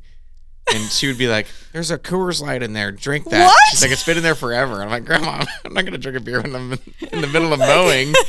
She's like, it's been in there a long time. Somebody needs to drink it. Oh, my gosh. I love it. Oh, my gosh. Oh, beautiful. Well, we better start to wrap it up. If somebody wanted advice from you on how to make money or make a career or even make a successful channel as an influencer or content creator, what would your advice be to them? I would say don't start out chasing something. It has to come from a genuine, authentic part of yourself, and you have to start by doing it for the joy of doing it within yourself. And if it starts to take off, then it's meant to be. If you're chasing all of this stuff, like I said, it's oversaturated. That's what everyone's trying to do. Everyone's trying to make a quick buck. Yep. Everyone's trying to be like, oh my gosh, I've heard that they can make so much money, blah, blah, blah. Yep. Yes, they can. But it's huge. I mean, think of how many people there are and how many people are trying to do it. Like you could scroll past your TikTok feed all day. Yep. It's a very real thing and it's very attainable, but you can't do it with the wrong intention. That is, I feel like oh my God, I just burped, gross. That is my biggest piece of advice is doing that. But also from a business standpoint, if you are going to do it, you got to be like, willing to understand that there is no, like, even from someone, okay, I've worked in social media. I said I got hired in 2016. Mm-hmm.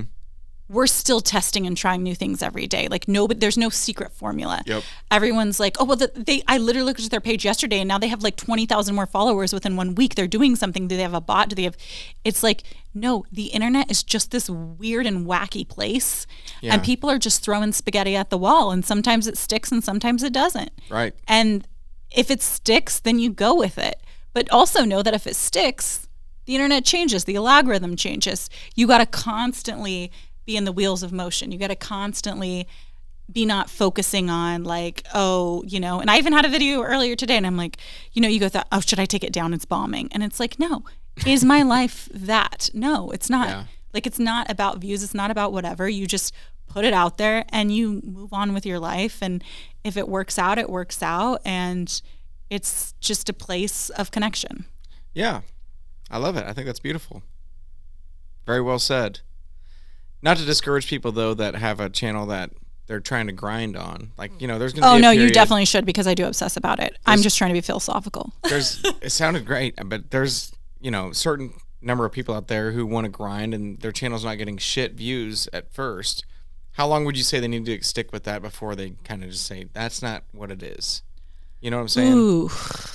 See, that's hard because I feel like somebody could do it for 2 years and then all of a sudden they find the golden goose. I know. See, that's the weird part about it is because you listen to Mr. Beast. You know who Mr. Beast is? Yes, of course. And he is like, they call him the YouTube god, the YouTube expert, the guy that knows the algorithm the best. And he always tells everybody, he says, people come to me all the time, they say, why isn't my channel taking off? What's going on? And he says, have you made 100 videos? And they go, not even close. And he's like, okay, make 100 videos and come talk to me. And he swears by that. He says that if you stick to something and it's your niche or whatever you want to call it and you consistently put out content and you make 100 videos, he swears that most of the time you're going to be successful. Yeah, and what does that all go back to? That it's your true passion because you're not getting in it for the wrong reasons. That's true, yes. You're exactly right. It goes right. back to that. It all goes back to that you're not getting in it just because you think, oh my God, I'm going to do this and then I'm going to make so much money because I heard so-and-so made $5,000 in a brand deal and all, like all of this stuff. It's getting it out of your head and being like, I'm going to do it just so I can do it. And like I release whatever happens, and then let the universe handle it. Yeah. And if it doesn't work out, then like, hey, at the same time, I'm still having fun doing it, I think you're exactly right. Yeah. Yeah. But I do think that, don't fucking give up. Like, no way, no how, don't do that. Especially if you like making the content. Yeah. But don't also put so much pressure on yourself that there's this like secret, because there is truly, I work at one of the biggest social media companies and there's not a secret. In the world, and there's no secret. There's not a secret. It's you have a testing. team of, you guys are still trying to figure it out. Yeah. It's testing. You can have an idea of like, oh, I know that if you post something like this, it could do well. Mm-hmm. But guess what? There's all this whole playground of like content to try that could do well as well. Yep. So it's hard. It's a hard thing. And anybody who says influencers content creation does not deserve, money or anything like that. That's absolutely insane. That's the same thing as old people. Well, not old people necessarily, but that's the same thing as the older generation saying that hip hop and rap is not a music genre. In the late 80s, early 90s, they would say that's not music. There's nothing to it. It's just words. Well, obviously, that's an entire genre now. Poetry. It's the same thing. You go back to the 60s. Mm-hmm. Rock and roll isn't music. That's a devil's music. There's no way you'll ever make money playing the guitar. Well, shit, ton of people do now. And it's about, it's art, like you said, like so beautifully. So I think we're in that stage right now where we have this whole generation of people that are either jealous or they're not familiar with it, and they want to talk shit, and they want to say, you're not going to ever make money posting TikTok videos. You're not going to ever do that. Like, there's nothing in there. You're wasting your life. And they don't understand what it really is. That's the way of the world from now on. Mm-hmm. Everybody from the rest, and unless a nuclear war happens, everybody's going to have their phones out and they're going to be consuming content all day long. So that's the world we live in. Rock and roll is here to stay. It is. That is, amen. That is the world we live in. And, you can't fight it. Mm-mm. You just go with it. And yeah, you're going to sit down at a restaurant and you're going to see a kid on their phone and you just say, so what? Maybe the parents haven't gotten to connect the whole week and they haven't given that kid the attention the whole week. So you just let the kid be on the phone for literally 30 minutes because maybe they're not screaming and ruining your dinner. Like you can never, I feel like that's my biggest thing. I'm like, just don't judge. Don't judge anything. Just like live your own life. Just let it be. Yeah. When that person flies around you on the highway at 90 miles an hour and you want to call them an asshole, maybe they're driving because their wife is pregnant or they're going to an emergency or something insane, Yeah. Or maybe if I accidentally cut you off, it's because I truly am so late to like a doctor's appointment. Because I did do that once. I mean, a few times. But yeah, it's like we're all fucking human and we just want to exist and be accepted in the world. And I think that is one of the good things that you have to look at content creation. Someone's getting it on there and they're going to share something.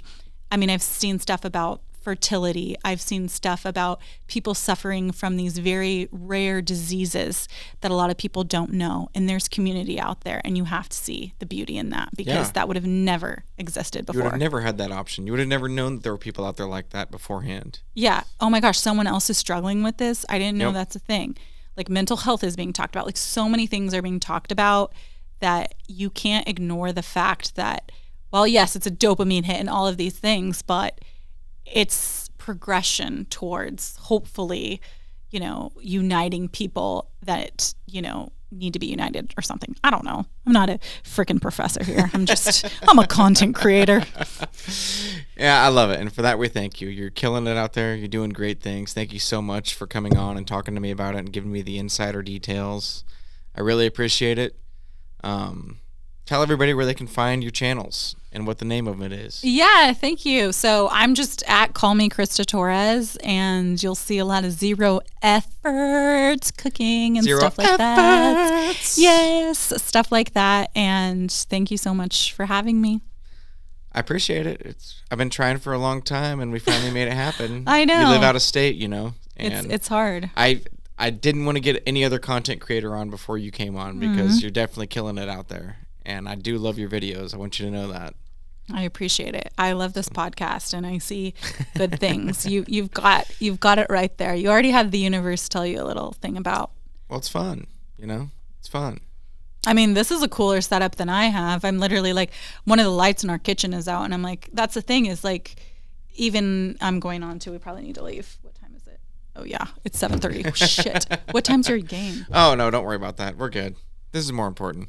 I was just gonna say like, the thing that's hard for me sometimes is like, it's hard not to compare to yourself to stuff, and I live in California. It's one of the most expensive places to live in ever. My home, that I'm fortunate enough to own out there, it was still built in the 1920s. And it's like, I'm still, from what I perceive as like doing well. It's an old home, and you see a lot of those like influencers and content creators that live in these like gorgeous, beautiful homes. I'm like, oh my gosh, my kitchen doesn't look like that.